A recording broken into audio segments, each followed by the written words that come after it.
Our first speaker, ladies and gentlemen, is a legal expert who has dedicated his life to the pursuit of justice and to the pursuit of human rights. An individual with a most distinguished career who has held various influential positions, including serving as the chief of the Human Rights Office at the United Nations Assistance Mission in Iraq, fearlessly exposing human rights violations during his office. Ladies and gentlemen, please do join me in giving the warmest and most hospitable welcome to Dr. Tahar Boumedra.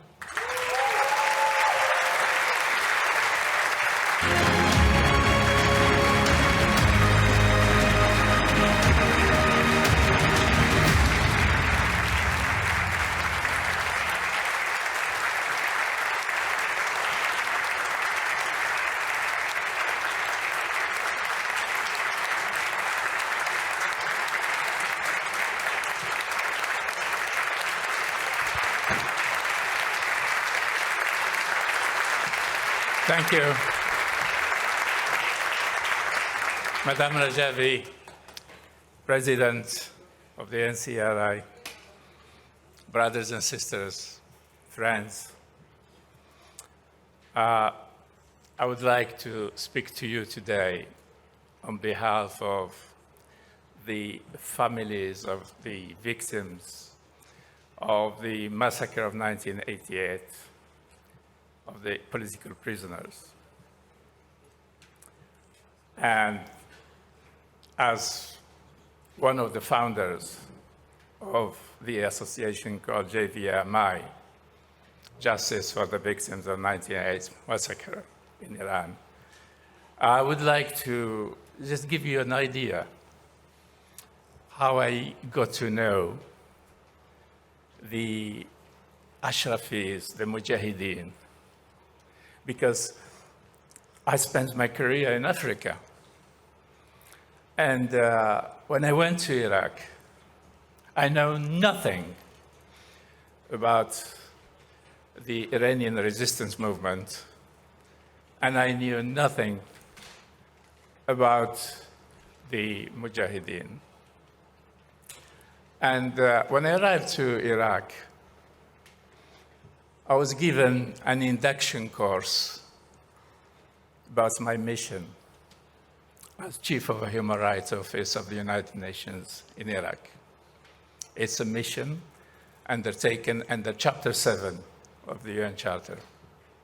So that gave me power to access all the places I want to visit. And during that induction, I was warned to be careful about those people living in Camp Ashraf. So I had no doubt, and I could not put in doubt my colleagues, my UN colleagues' advice that I have to be careful because I had to deal with a group of terrorists.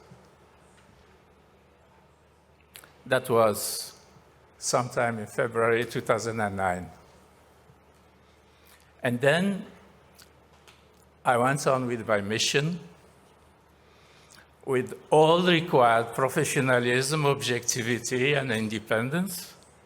And I observed for myself. And also within my mission, I was advisor to the government of Iraq on issues of human rights. So I listened to all parties, Iraqis, Iranian embassy in Baghdad, and I visited on a weekly basis Camp Ashraf. And I came to the conclusions based on my own personal observations, that whatever comes to me through the Ashrafis turned out to be right. And anything that reaches me through particularly the Prime Minister's office, the Iraqi Prime Minister's office, and the Iranian embassy in Baghdad was a they always tried to denigrate these people, and all the denigration always turned out to be wrong. So, not to go too far in telling you my story with Ashraf, but I was really put in a situation where I couldn't continue my mission in Iraq because I was treated by the United Nations as if I carried the virus of cholera. I was isolated, I was put under pressure, life became so hard, and probably my life at the UN mission was more difficult than those who were in Camp Ashraf. So I had to resign. And when I left Iraq, I went back to England, and I met a number of British lawyers, and we decided to establish JVMI in order to give a voice to the families of the victims and to the survivors of the prosecution.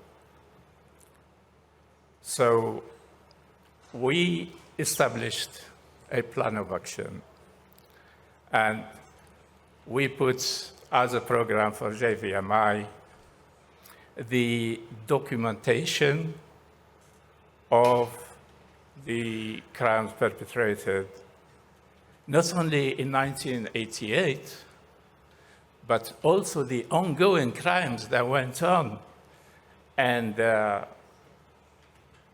touched the people living in Camp Ashraf. You know that during the 1988 massacre, there was a blackout. Information didn't come out straight away from Tehran. Mr.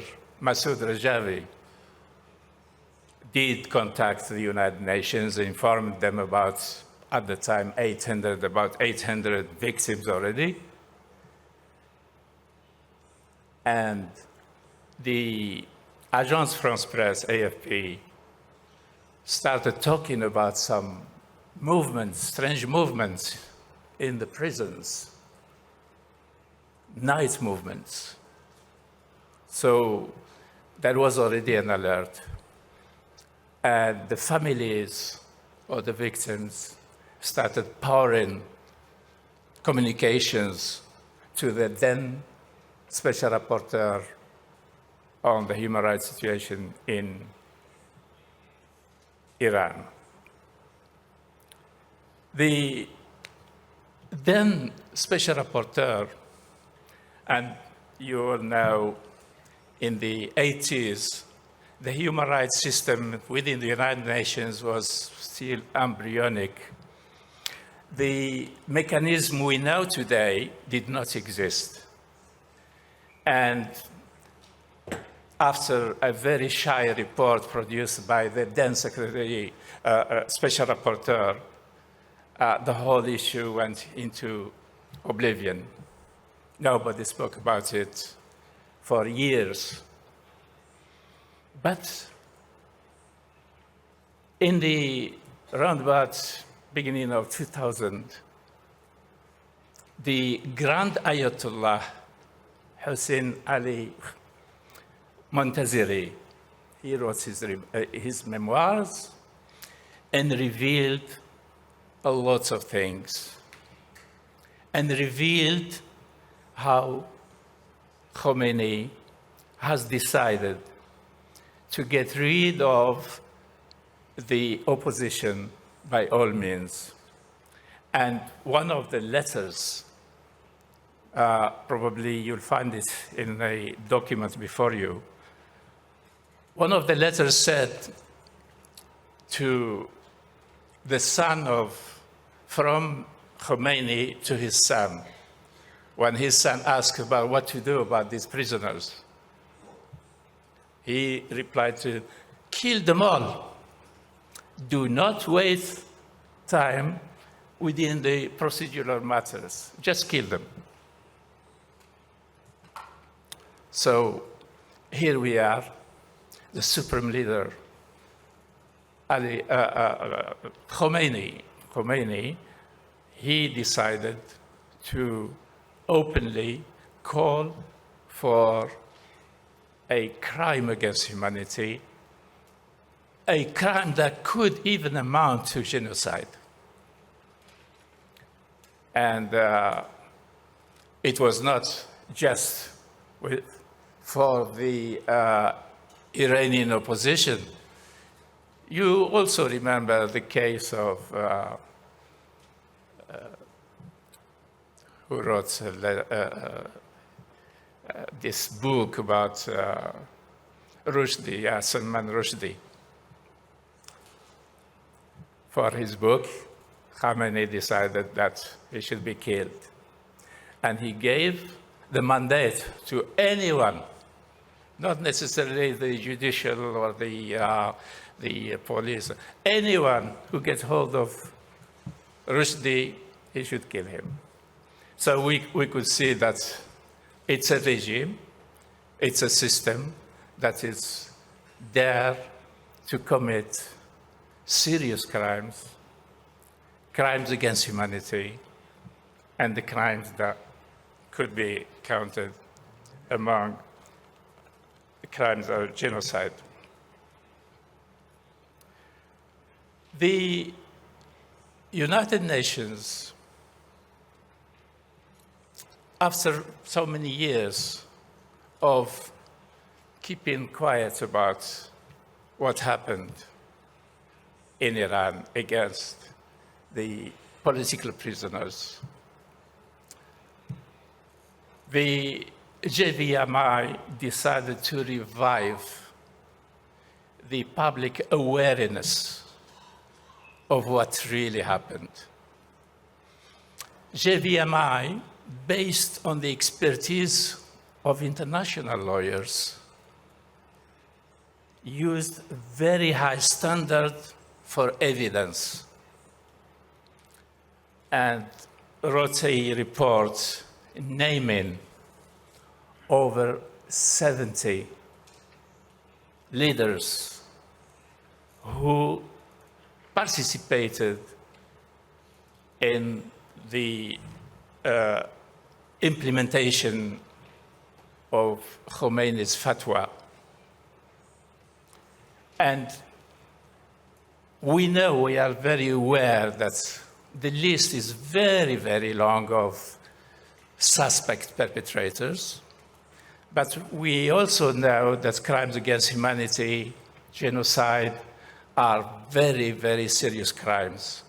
And therefore, we did not want to point out people that might turn out to be innocent. So we used very high UN standard for identifying the suspect perpetrators. And that was published in 2 books. The second book is a book that's identified the places, the geographical locations of mass graves. And we went around in Geneva and everywhere, knocking on every door of the United Nations and the diplomatic community. We gave them reports, we gave them the evidence, and we called for the establishment of an independent international commission for inquiring these crimes. We did not get a reply to our request. But the lawyers among us here, they know that international law develops progressively. And in fact, human rights is a field that develops progressively. So the 80s, that was focusing on the promotion, not the protection. In the 80s, the United Nations focused on developing and promoting values of human rights. Today, things have changed. We have mechanisms that do work towards protecting human rights.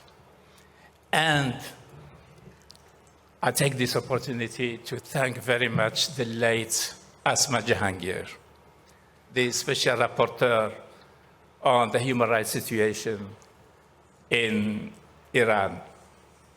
She had the courage.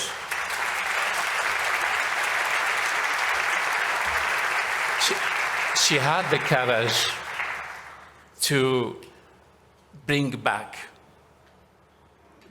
on the agenda of the United Nations issues of the massacre that took place in Iran in 1988.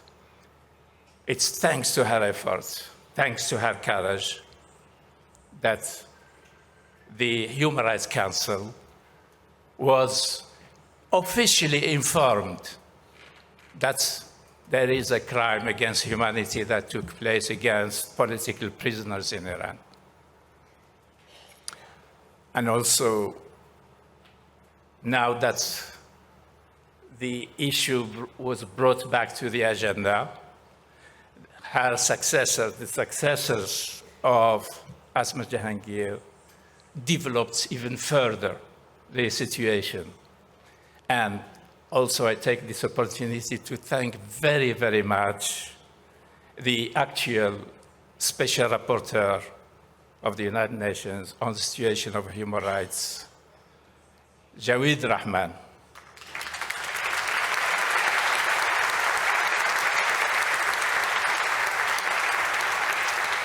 Jawed Rahman has produced so far a number of reports, but he also worked together with the other UN human rights groups, thematic groups, and they all came together to call for the establishment of an international commission for inquiry into the massacre of political prisoners in Iran. That's a very important breakthrough. But the real breakthrough came through a court, the judicial system. The real breakthrough was that of the Stockholm District Court that convicted Hamid Nouri for crimes against humanity.